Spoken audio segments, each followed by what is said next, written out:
আসসালামু আলাইকুম রহমতুল্লাহ বরকাতুহু। শেষ হয়ে যাচ্ছে আজকে 26শে রমজান।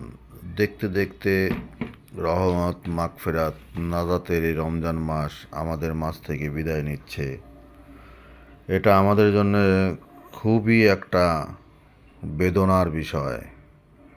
অনেকে হয়তো খুশি হয় যে রোজা শেষ হয়ে ঈদ আসছে, খুশি করব, আনন্দ করব, কিন্তু আসলে এটা ঠিক না। আসলে রমজান আমাদের মাঝে যখন আসে সেটা আমাদের জন্য আনন্দের, আর যখন বিদায় নেয় তখন আমাদের জন্য বেদনার, দুঃখের। কারণ এই রমজান মাসে আমরা যারা আমাদের আগের যত পাপ, যত গোনাহ আল্লাহর কাছ থেকে মাফ করে নিতে না পারি, তাহলে আমাদের মতো অভাগা আর কেউ নেই। রমজান মাসে আল্লাহ যেরকম খাবার হিসাব নেবেন না, সেরকম আমরা দান খয়রাত করলে এর জন্য আরও বেশি বেশি সওয়াব পাওয়া যাবে। এই জন্যে রমজান মাসটা আমাদের জন্য একটি রহমতের মাস।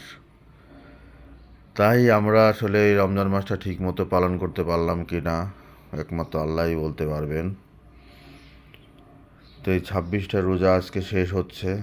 বাকি রোজাগুলো যেন আমরা সুন্দরভাবে, সুষ্ঠুভাবে আদায় করতে পারি, এই জন্য আল্লাহর কাছে আমরা সুস্থতা কামনা করছি। ইফতারি সামনে নিয়ে দোয়া করলে আল্লাহ সেই দোয়াকে কবুল করেন।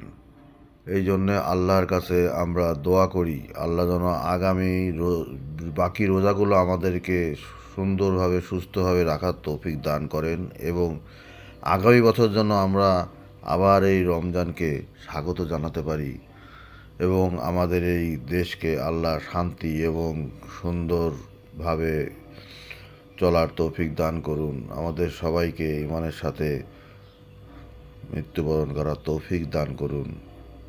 আমিন।